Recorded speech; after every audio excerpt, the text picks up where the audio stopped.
नमस्कार दोस्तों, मैं कैलाश आप सभी का यूपी स्पेशल की इस सीरीज़ के भाग 2 में आप सभी का स्वागत करता हूं।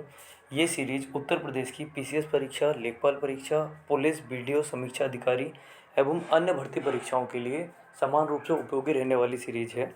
तो आज इसका जो भाग 2 है, चलिए हम सीधे क्वेश्चंस की तरफ बढ़ेंगे। भाग 2 को करते हैं।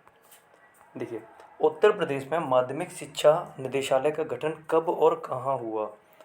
तो पहला क्वेश्चन है, उत्तर प्रदेश में माध्यमिक शिक्षा निदेशालय का गठन कब और कहाँ हुआ? ए प्रयागराज, बी प्रयागराज 1982, सी लखनऊ में 1972 और डी लखनऊ 1982।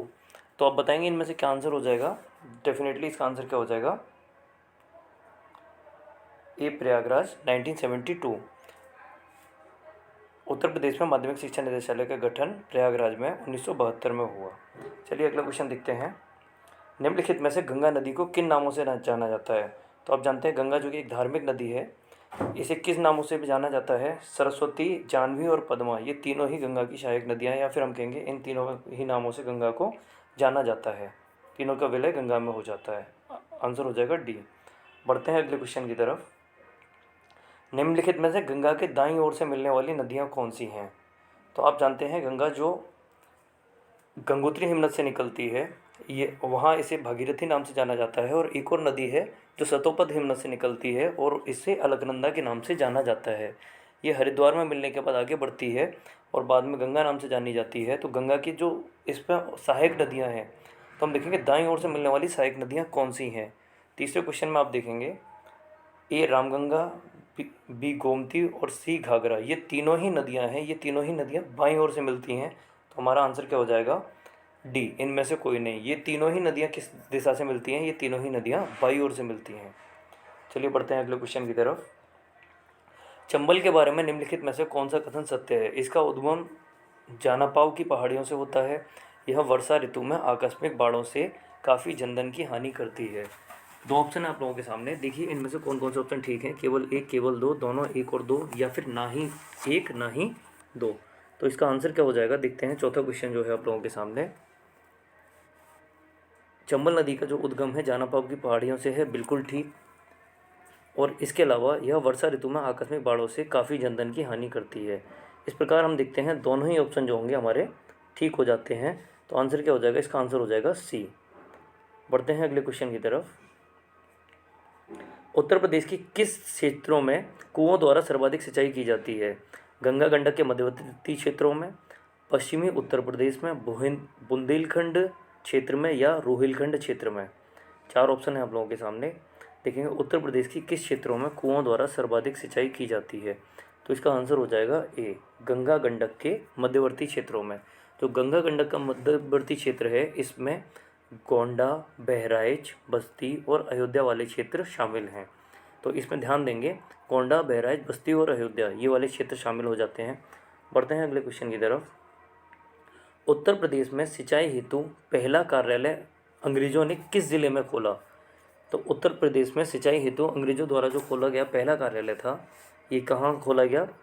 छः का आंसर हो जाएगा आपका ए। ये कहाँ खोला गया? ये सहारनपुर में खोला गया, सहारनपुर में खोला गया। चलिए बढ़ते हैं अगले क्वेश्चन की तरफ। हमीरपुर नहर परियोजना से लाभान्वित जिले कौन से हैं? हमीरपुर नहर परियोजना जो है उत्तर प्रदेश की परियोजना है, और कौन कौन से जिले इसका लाभ उठाते हैं? तो हम जानते हैं इस परियोजना को जो लाभ है ये हमीरपुर ज़िला उठाता है, वो नाम से ही परियोजना है।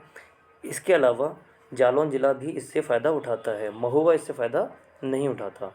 तो आंसर क्या हो जाएगा? इसका आंसर हो जाएगा आपका ए, एक और दो। हमारा आंसर क्या हो जाएगा? ए। हमीरपुर नहर परियोजना में बताना चाहूँगा महोबा ना होके ये एक और ज़िला है जो इससे फ़ायदा उठाता है, और उसका नाम है झांसी। झांसी ज़िला भी इसका फ़ायदा उठाता है। तो हमीरपुर नहर परियोजना से लाभान्वित जिले हमीरपुर, जालौन और झांसी हैं। बढ़ते हैं अगले क्वेश्चन की तरफ। उत्तर प्रदेश की सबसे पुरानी ताप विद्युत परियोजना कौन सी है? यूपी की सबसे पुरानी ताप विद्युत परियोजना जो है ये है आपके 8वां क्वेश्चन आप लोगों के सामने। आंसर हो जाएगा इसका हरदुआगंज, ए हरदुआगंज।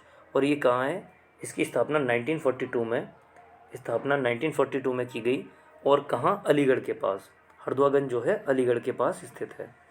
बढ़ते हैं अगले क्वेश्चन की तरफ। रिहंद बांध जल विद्युत परियोजना किस जगह पर स्थित है? तो रिहंद बांध जल विद्युत परियोजना जो है ये किस नदी पर है? तो सॉरी, किस जगह पर स्थित है? तो ये पीपरी में स्थित है। कहाँ? ये पीपरी में स्थित है। और पीपरी किस जगह है? तो सोनभद्र, सोनभद्र। चलिए बढ़ते हैं अगले क्वेश्चन की तरफ। निम्नलिखित में से एनटीपीसी की कौन सी इकाइयाँ कोयला आधारित हैं? औरैया, आंवला, दादरी। तीन ऑप्शन है आप लोगों के सामने। एनटीपीसी की कौन सी इकाइयाँ हैं जो कोयला पर आधारित हैं? एनटीपीसी की कौन सी इकाइयाँ हैं जो कोयला पर आधारित हैं? तो हम जानते हैं ये तीनों ही किस पर आधारित हैं? विद्युत आधारित हैं। तो इनमें से आंसर क्या हो जाएगा? इसका आंसर हो जाएगा इनमें से कोई नहीं। 10वें क्वेश्चन का आंसर डी, इनमें से कोई नहीं। नेक्स्ट क्वेश्चन, राष्ट्रीय बायोगैस कार्यक्रम से संबंधित कौन से कथनों में से कौन सत्य है? आप देखेंगे राष्ट्रीय बायोगैस कार्यक्रम से संबंधित कौन से तथ्य हैं? तो भारत सरकार द्वारा 100% पोषित यह कार्यक्रम 1981-82 में शुरू किया गया, सही है। यह कार्यक्रम 1982-83 से राज्य ग्राम विकास विभाग के तहत चलाया जा रहा है। ये ऑप्शन भी क्या होगा? ये ऑप्शन भी ठीक हो जाएगा। तो हमारा आंसर क्या होगा? पहला भी ठीक है और दूसरा भी ठीक है। तो सी, 1 और 2 दोनों। बढ़ते हैं अगले क्वेश्चन की तरफ। निम्नलिखित में से कौन चूना पत्थर, निम्नलिखित में से कौन है जो चूना पत्थर के प्रमुख क्षेत्र हैं? चूना पत्थर के प्रमुख क्षेत्र हैं गुरुमा, कनाच और कजराहट। तीन ऑप्शन दिए हुए हैं। आप देखेंगे 12वें क्वेश्चन का आंसर क्या हो जाएगा? तो ये तीनों ही क्षेत्र हैं, ये तीनों ही क्षेत्र जो हैं चूना पत्थर के प्रमुख क्षेत्र हैं, गुरुमा, कनाच और कजराहट। इनमें से बताना चाहूँगा गुरुमा और कनाच ये दोनों क्षेत्र हैं, ये आपके मिर्ज़ापुर में हैं। ये दोनों ही क्षेत्र आपके मिर्ज़ापुर में हैं। और इसके अलावा जो कनाच कजराहट क्षेत्र है, गुरमा और कनाच क्षेत्र मिर्ज़ापुर में है, जबकि कजराहट क्षेत्र जो है ये आपके सोनभद्र जिले में स्थित है। बढ़ते हैं अगले क्वेश्चन की तरफ। उत्तर प्रदेश वन की परियोजना 1998 से निम्नलिखित में से किसके सहयोग से शुरू की गई? तो उत्तर प्रदेश वन की जो परियोजना है ये किसके सहयोग से शुरू की गई? आंसर हो जाएगा, आप देखिए, हाँ, तो ये 1998 में स्टार्ट की गई। आप देखिए ये परियोजना अगर पूछी जाती है कब स्टार्ट की गई, तो ये 1998 में स्टार्ट की गई और ये विश्व बैंक के सहयोग से स्थापित की गई थी, वर्ल्ड बैंक के सहयोग से। अगला क्वेश्चन देखते हैं। दुधवा राष्ट्रीय उद्यान को प्रोजेक्ट टाइगर से किस वर्ष आच्छादित किया गया? In which year Dudhwa national park was covered by project tiger. तो इसे प्रोजेक्ट टाइगर से किस वर्ष आच्छादित किया गया? 14th क्वेश्चन है आप लोगों के सामने। इसका आंसर क्या हो जाएगा? इसका आंसर हो जाएगा आपका डी, 1987। चलिए अगला क्वेश्चन देखते हैं। निम्नलिखित कथनों में से कौन सा सत्य है? देश में सर्वप्रथम 1956 में वन्यजीव परिरक्षण संगठन की स्थापना उत्तर प्रदेश में की गई। दूसरा कथन है यह संगठन प्रदेश में जैव विविधता संरक्षण तथा प्रदेश के जिलों एवं उनके प्राकृतिक वास स्थलों के संरक्षण और विस्तार का कार्य करता है। 15वें क्वेश्चन का आंसर क्या हो जाएगा? 15वें क्वेश्चन का आंसर हो जाएगा सी। आंसर क्या हो जाएगा दोस्तों? इसका आंसर हो जाएगा सी। 1 और 2 दोनों ही कथन जो हैं बिल्कुल ठीक हैं। बढ़ते हैं अगले क्वेश्चन की तरफ। घड़ियाल प्रजनन केंद्र उत्तर प्रदेश के किन जिलों में स्थित है? तो घड़ियाल प्रजनन केंद्र जो है उत्तर प्रदेश के किन जिलों में स्थित है? ये आपके लखनऊ में स्थित है, इसके अलावा बहराइच में स्थित है। कहाँ स्थित नहीं है? गोंडा में स्थित नहीं है। आंसर क्या हो जाएगा हमारा? सी। 1 और 3 दोनों। 16 क्वेश्चन का आंसर हो जाएगा हमारा सी, 1 और 3 दोनों। घड़ियाल प्रजनन केंद्र जो है ये लखनऊ और बहराइच जिले में स्थित है। चलिए बढ़ते हैं नेक्स्ट क्वेश्चन की तरफ। राष्ट्रीय चंबल वन विहार योजना के अंतर्गत कौन से राज्य शामिल हैं? राष्ट्रीय चंबल वन विहार योजना के अंतर्गत कौन से राज्य शामिल हैं? तो आप देखते हैं चंबल नदी जो मध्य प्रदेश से निकलती है, उत्तर प्रदेश, मध्य प्रदेश और राजस्थान तीनों ही राज्य चंबल वन विहार योजना के अंतर्गत आ जाते हैं। तो हमारा आंसर क्या हो जाएगा? आंसर हो जाएगा डी। 1, 2, 3 तीनों ही आंसर हो जाएंगे। नेक्स्ट क्वेश्चन, उत्तर प्रदेश में विभिन्न जोनों के कुल कितने मंडल हैं? उत्तर प्रदेश में विभिन्न जोनों के कुल कितने मंडल हैं? सभी आंसर जानते हैं, इसका आंसर क्या होगा? 9। सी का आंसर 9। बढ़ते देश व प्रदेश में का सबसे छोटा रेल मंडल कौन सा है? ए झांसी मंडल, बी पंडित दीनदयाल उपाध्याय जंक्शन मंडल, प्रयागराज मंडल या आगरा मंडल। तो आंसर क्या हो जाएगा, आंसर हो जाएगा बी, पंडित दीनदयाल उपाध्याय जंक्शन मंडल। बढ़ते हैं अगले क्वेश्चन की तरफ। भारत सरकार द्वारा कब वायु परिवहन का राष्ट्रीयकरण किया गया और एयर इंडिया तथा इंडियन एयरलाइंस नामक दो निगम की स्थापना की गई। भारत सरकार द्वारा कब वायु परिवर्तन का राष्ट्रीयकरण किया गया। तो यहाँ पूछा जा रहा है इसका नेशनलाइजेशन कब हुआ। तो इसका नेशनलाइजेशन जो हुआ था, राष्ट्रीयकरण हुआ था, ये हुआ था 1953 में। अगर इसी क्वेश्चन को इस प्रकार से पूछा जाता कि भारतीय सरकार द्वारा कब वायु परिवहन का प्रथम परीक्षण किया गया, तो जो परीक्षण किया गया था वो 1911 में किया गया था। जो पहला परीक्षण जो हुआ था एक्सपेरिमेंटल तौर पर जो चलाई गई थी वो 1911, और इसका राष्ट्रीयकरण कब किया गया, 1953। तो 20वें क्वेश्चन का आंसर हो जाएगा बी। निम्नलिखित एयरफोर्स की हवाई पट्टियों में से कौन सही सुमेलित है। आप देखेंगे 4 ऑप्शन है आप लोगों के सामने, इनमें से कौन सही सुमेलित है। सरसाबा सहारनपुर सही है, बक्सी तालाब लखनऊ सही है, बमरौली इलाहाबाद बिल्कुल ठीक। आंसर हो जाएगा हमारा डी, डेफिनेटली इसका आंसर डी। बढ़ते हैं अगले क्वेश्चन की तरफ। निम्नलिखित कथनों में से कौन सा सत्य है। 2011 के अनुसार राज्य का लिंग अनुपात समग्र देश के लिंग अनुपात से 31 कम है। हाँ ठीक हो जाएगा ये वाला ऑप्शन, क्योंकि हम जानते हैं 2011 के अनुसार राज्य का जो लिंग अनुपात है वो कितना है, तो राज्य का लिंग अनुपात है 912, जबकि भारत का जो लिंग अनुपात है 2011 की गणना के अनुसार वो है 943। तो हम जब 943 में से 943 में से हम 912 घटाएंगे तो कितना मिलेगा, 31 कम मिलेगा। दूसरे स्टेटमेंट देखते हैं, पहला स्टेटमेंट क्या होगा, ठीक हो जाएगा। 2011 की तुलना में 2001 की तुलना में 2011 में प्रदेश के लिंगानुपात में वृद्धि हुई है। कितनी वृद्धि हुई है, तो इसकी जो डेफिनेटली हाँ यहाँ पे कितनी वृद्धि नहीं है, कितना है, वृद्धि हुई है। हाँ इससे पहले जो प्रदेश का लिंगानुपात था वर्तमान में देखा जाए तो 912 है। इससे पहले कितना होता था, तो इससे पहले जो 2001 की जनगणना थी उसके अनुसार ये 898 था। कितना था, 898, पहले 898, अभी 912। तो इस प्रकार से दोनों स्टेटमेंट क्या होंगे, दोनों स्टेटमेंट सही हो जाएंगे। आंसर हो जाएगा सी, 22वें क्वेश्चन का आंसर सी। बढ़ते हैं अगले क्वेश्चन की तरफ। न्यूनतम अनुसूचित जनजाति जनसंख्या प्रतिशत वाले क्षेत्रों को बढ़ते क्रम में लगाइए। बागपत, बदायूं, बुलंदशहर, मुजफ्फरनगर। तो हम जानते हैं सबसे अधिक अनुसूचित जनजाति वाला जिला कौन सा है, तो बागपत हो जाता है। कौन सा जिला हो जाएगा, बागपत। और बागपत में कितनी जनसंख्या है, तो बागपत में जो जनसंख्या है वो 0.001%। अनुसूचित जनजाति की जो जनसंख्या है वो कितनी है, 0.001%।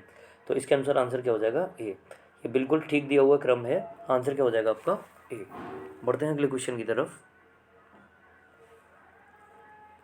निम्नलिखित में से किस जिले में उत्तर प्रदेश की सर्वाधिक स्लम आबादी है। जो झोपड़पट्टी में रहने वाले लोग हैं वो सर्वाधिक किस जिले में रहते हैं। ए मेरठ, बी मुरादाबाद, सी मुजफ्फरनगर या डी प्रयागराज। तो इसका आंसर क्या हो जाएगा, 24 क्वेश्चन है ये, इसका आंसर होगा ए मेरठ। 2011 की जनगणना के अनुसार उत्तर प्रदेश की धार्मिक जनगणना में कौन सही सुमेलित है। आप जानते हैं बौद्ध कितने हैं, 0.10% सही है, जैन 0.11%, ईसाई 0.18%। तीनों ही आंसर जो हैं सही हो जाएंगे। आंसर होगा डी, 25 क्वेश्चन का आंसर हो जाएगा डी। बढ़ते हैं अगले क्वेश्चन की तरफ। निम्नलिखित कथनों में से कौन सा सत्य है। लखनऊ में 15 जुलाई 1926 को Morris college of Hindustani music की नींव पड़ी। ऑप्शन सही हो जाएगा, आप ध्यान देंगे। कहाँ, लखनऊ में Morris college of Hindustani music की नींव कब पड़ी, ये 1926 में। इसके अलावा 1960 में इसका नाम भातखंडे हिंदुस्तानी संगीत महाविद्यालय रखा गया। डेफिनेटली दोनों ही आंसर क्या हो जाते हैं, दोनों ही आंसर ठीक हो जाते हैं। तो इस प्रकार से आंसर होगा सी। लखनऊ में जो 15 जुलाई 1926 को Morris college of Hindustani music की नींव पड़ी, उसे 1960 से किस नाम से जाना जाता है, इसे भातखंडे हिंदुस्तानी संगीत महाविद्यालय के नाम से वर्तमान में जाना जाता है। उत्तर प्रदेश संगीत नाटक अकेडमी निम्नलिखित में से किनके संवर्धन एवं संरक्षण का महत्वपूर्ण कार्य करती है। तो ये जो एकेडमी है ये किसके संरक्षण का, ये संगीत के संरक्षण का कार्य करती है, नृत्य के और लोक नाट्य तीनों के ही संरक्षण का कार्य करती है। आंसर क्या हो जाएगा हमारा डी। निम्नलिखित कथनों में से कौन सा सत्य है। मंदिर निर्माण का विकास गुप्त काल में हुआ, सही है। हम जानते हैं भारत में जो मंदिर निर्माण की प्रक्रिया स्टार्ट हुई थी ये किस काल में स्टार्ट हुई, गुप्त काल में। अशोक के काल में मथुरा कला शैली अपने चरमोत्कर्ष पर पहुंच गई, नहीं। इसका आंसर क्या होगा, अशोक के काल में नहीं, किसके काल में पहुंची है, कनिष्क के काल में। कनिष्क कनिष्क के काल में, जो कुषाण वंश का शासक था। कनिष्क किस वंश का शासक था? कुषाण वंश का। तो इस प्रकार से हम देखेंगे 28 क्वेश्चन का आंसर क्या हो जाएगा? आंसर होगा केवल एक। कौन सा ऑप्शन सही होगा? केवल एक। निम्नलिखित में से कौन से ईंट निर्मित मंदिर विशेष रूप से जाने जाते हैं? कौन से मंदिर हैं जो ईंट से निर्मित हैं? तो आप देखेंगे देवगढ़ का मंदिर, भीतरगांव का मंदिर और भीतरी का मंदिर। तीन ऑप्शन है आप लोगों के सामने। आप देखेंगे देवगढ़ का मंदिर जो है वो झांसी में स्थित है, भीतरगांव का जो मंदिर है ये कानपुर में स्थित है, और जो भीतरी का मंदिर है ये गाजीपुर में स्थित है। तो हम देखते हैं, देखिए देवगढ़ का मंदिर झांसी में, भीतरगांव का मंदिर कानपुर में और भीतरी का मंदिर गाजीपुर में। तो 29 क्वेश्चन है, इसका आंसर क्या होगा? इसमें पूछा गया है कि ईंट से निर्मित मंदिर कौन से हैं? तो ये दोनों मंदिर जो हैं ये ईंट से निर्मित हैं, और ये वाला मंदिर जो है ये पत्थर से निर्मित है। ये मंदिर पत्थर से निर्मित है। तो हमारा आंसर हो जाएगा बी, 2 और 3। निम्नलिखित कथनों में से कौन सा सत्य है? शाहजहाँ के काल में अकबर द्वारा लाल बलुआ पत्थर से बनवाई गई अनेक इमारतों को तोड़कर फिर से संगमरमर का बनवाया गया। जो अकबर ने जो इमारतें बनवाई थी उसे तोड़वाकर दोबारा से जो है संगमरमर का किसने बनवाया? शाहजहाँ ने। अकबर ने जो इमारतें बनवाई थी ज़्यादातर किससे बनवाई थी? वो लाल बलुआ पत्थर, जो राजस्थान क्षेत्र में पाया जाता है। इनमें दीवाने आम और दीवाने खास प्रमुख हैं। हाँ, दोनों ही कथन क्या हो जाएंगे? दोनों ही कथन सत्य हो जाएंगे। तो इस प्रकार से हमारा आंसर होगा सी, 1 और 2 दोनों। बढ़ते हैं अगले क्वेश्चन की तरफ। कला एवं शिल्प महाविद्यालय लखनऊ के पहले भारतीय प्राचार्य कौन बने? तो कला एवं शिल्प महाविद्यालय लखनऊ के पहले भारतीय जो प्राचार्य बने थे, 4 ऑप्शन दिए हुए हैं आप लोगों के सामने, आप लोग आंसर करेंगे सभी लोग इसका। दोस्तों ये जो क्वेश्चन हैं ये बहुत ही इंपॉर्टेंट क्वेश्चन है जो आजकल पूछे जा रहे हैं, ट्रेंड में हैं, और आप ध्यान देंगे इन क्वेश्चंस का। आंसर क्या होगा इसका? असित कुमार हालदार। बिल्कुल इनकी तैयारी कर लीजिए, फैक्चुअल बेस्ड क्वेश्चन है जिनमें समझने के लिए कम और याद करने के लिए ज़्यादा है। तो आप करेंगे, इन क्वेश्चंस को नोट कर लेंगे। वैसे आपको इसकी PDF जो है हमारे टेलीग्राम चैनल पर प्रोवाइड करा दी जाती है, जो टेलीग्राम चैनल है GS विद कैलाश सर के नाम से। तो आप वहाँ से इसकी PDF भी प्राप्त कर सकते हैं। बाइलिंगुअल कोर्स लाया जा रहा है आप लोगों के सामने, आप इन्हें प्रॉपर वे में याद कर लीजिए जिससे आने वाली परीक्षाओं में आप बेहतर स्कोर कर पाएँ। तो इसका आंसर क्या हो जाएगा? ए, असित कुमार हालदार। 31 क्वेश्चन का आंसर ए। बढ़ते हैं अगले क्वेश्चन की तरफ। आगरा में एक चित्रशाला निम्नलिखित में से किस मुगल शासक ने बनवाई? शाहजहां, अकबर, जहांगीर या औरंगजेब? तो हम जानते हैं जो चित्रकला की शुरुआत हुई थी वो हुमायूं के काल से स्टार्ट हो गई थी, लेकिन जो था चित्रकला का स्वर्णकाल किसे कहा जाता है? जहांगीर के काल को चित्रकला का स्वर्णकाल कहा जाता है। आंसर क्या हो जाएगा? जहांगीर। आगरा में चित्रशाला की निर्माण जो करवाया गया था ये अकारिजा के नेतृत्व में, जो चित्रकार थे उनका नाम था अकारिजा। अकारिजा के नेतृत्व में जहांगीर के द्वारा करवाया गया। बढ़ते हैं अगले क्वेश्चन की तरफ। निम्नलिखित कथनों में से किन जगहों से चित्रकारी के प्राचीन नमूने प्राप्त हुए हैं? 3 ऑप्शन है आप लोगों के सामने, आप देखेंगे और आंसर करेंगे इसका। लिखनियदरी सही है, यहाँ से प्राप्त हुए हैं। इसके अलावा हम देखते हैं मलिकपुर, यहाँ से भी प्राप्त हुए हैं, और होशंगाबाद। आंसर क्या हो जाएगा? आंसर हो जाएगा डी। फैक्चुअल बेस्ड क्वेश्चन है, आप सीधे याद कर लीजिए। चित्रकारी के जो नमूने प्राप्त हुए हैं कहाँ से प्राप्त हुए हैं? तीनों ही स्थानों से प्राप्त हुए हैं। निम्नलिखित में से रामचंद्र शुक्ल के प्रमुख लेख कौन से हैं? पराजय की पीड़ा, पश्चाताप और बुद्ध का गृह त्याग। 3 ऑप्शन है आप लोगों के सामने, देखेंगे और आंसर करेंगे सभी। रामचंद्र शुक्ल के प्रमुख लेख कौन से हैं? पराजय की पीड़ा और पश्चाताप, ये दोनों ही किसके लेख हैं? ये दोनों ही लेख रामचंद्र शुक्ल के हैं। आंसर हो जाएगा ए। जबकि बुद्ध का गृह त्याग, इसके लेखक कौन है? इसके लेखक हैं रणवीर सक्सेना। बुद्ध का गृह त्याग के लेखक कौन है? रणवीर सक्सेना। हमारा आंसर क्या होगा? ए, 1 और 2 दोनों। ध्रुपद की डाकुर बानी का प्रवर्तक निम्नलिखित में से किसे माना जाता है? तो आप जानते हैं ये किसे माना जाता है? स्वामी हरिदास को, जो तानसेन के गुरु थे। ध्रुपद की डाकुर बानी के प्रवर्तक निम्नलिखित में से किसे माना जाता है? स्वामी हरिदास को। निम्नलिखित में से किस घराने को गौरीपुर घराना भी कहा जाता है और सितार वादन के लिए विशेष तौर पर जाना जाता है?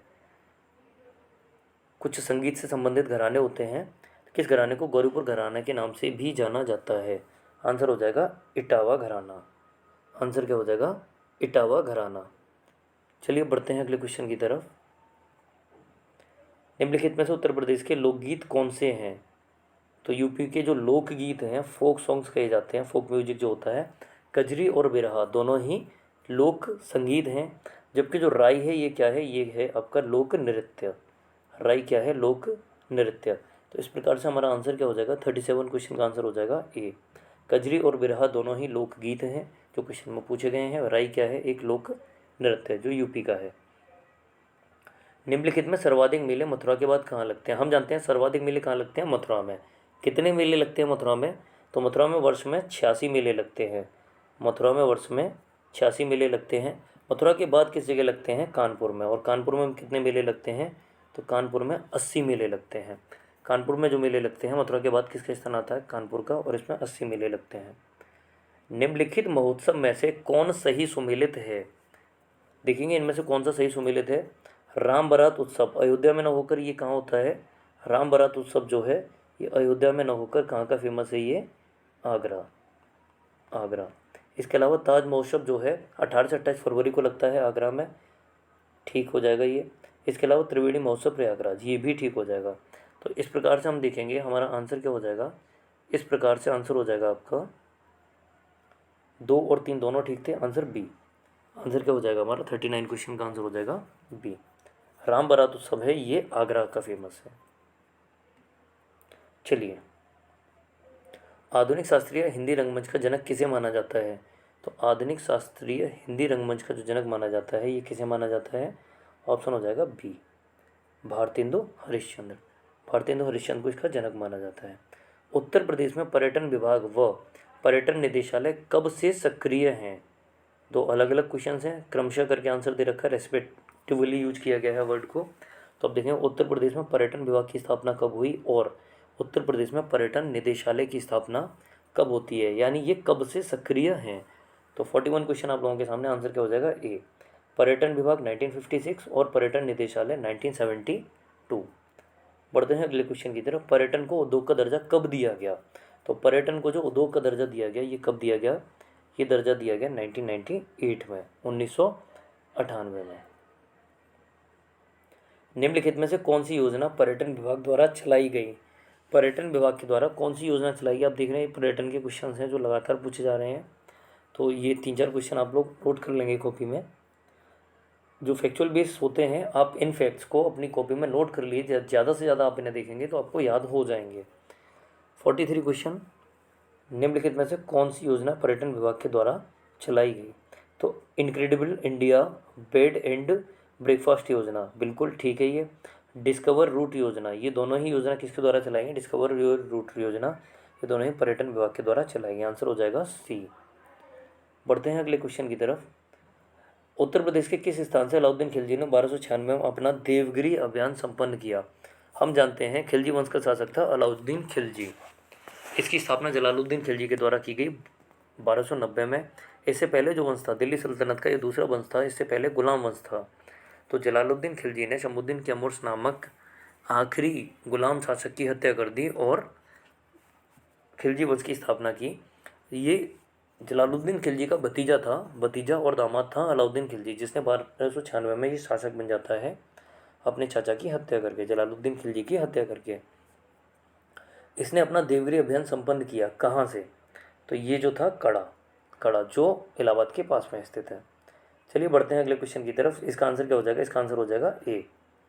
उत्तर प्रदेश में कहाँ से विम कटफिशस व कनिष्क के सिक्के प्राप्त हुए हैं। ये दोनों ही किस वंश के शासक थे, विम कटफिशस और कनिष्क दोनों ही किस वंश के शासक थे, ये दोनों ही कुषाण वंश के शासक थे, दोनों ही कुषाण वंश के शासक थे। और इनके जो सिक्के प्राप्त हुए हैं ये कहाँ से प्राप्त हुए हैं, तो आंसर हो जाएगा बी, कौशाम्बी। विम कटफिशस पहला शासक था जिसने भारत में सोने के सिक्के चलाए, या शुद्ध सोने के सिक्के चलाए। हर्षवर्धन प्रति 5वें वर्ष उत्तर प्रदेश के किस स्थान पर महामोक्ष परिषद का आयोजन करता था। तो हर्षवर्धन द्वारा प्रति 5वें वर्ष उत्तर प्रदेश के किस स्थान पर महामोक्ष परिषद का आयोजन किया जाता था। 46 का आंसर हो जाएगा ए, प्रयागराज। हर 5 वर्ष में ये महामोक्ष परिषद का आयोजन करता था। ये बौद्ध धर्म की महायान शाखा से संबंधित था। उत्तर प्रदेश के 100 गोरा से संबंधित कथनों में से कौन सा सत्य है। देखिए 47 क्वेश्चन हम लोगों के सामने।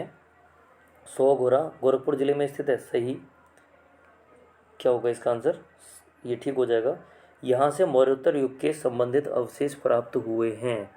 तो यहाँ से कौन से अवशेष प्राप्त हुए हैं? मौर्योत्तर युग से संबंधित अवशेष प्राप्त हुए हैं।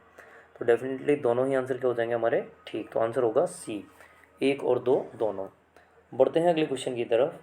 निम्नलिखित में से किस स्थान पर तीसरे जैन तीर्थंकर संभवनाथ का जन्म हुआ? किस स्थान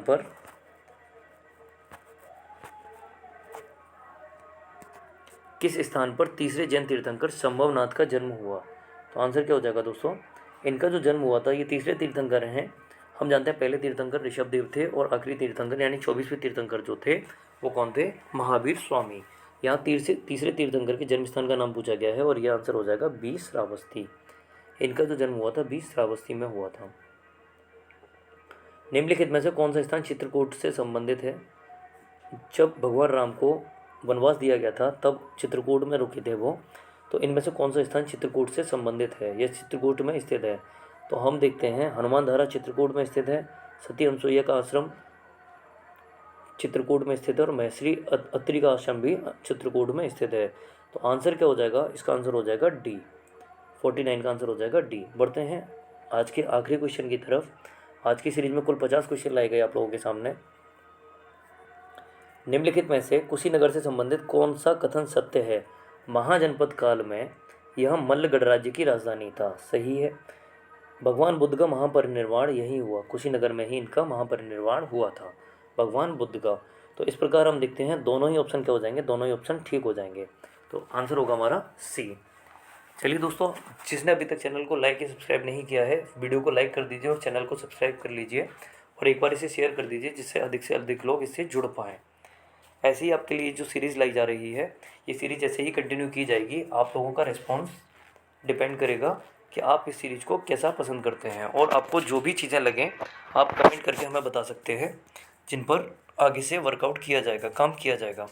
चलिए मिलते हैं नेक्स्ट सीरीज़ में। इसकी नेक्स्ट जो वीडियो रहेगी उसमें। Good evening all of you.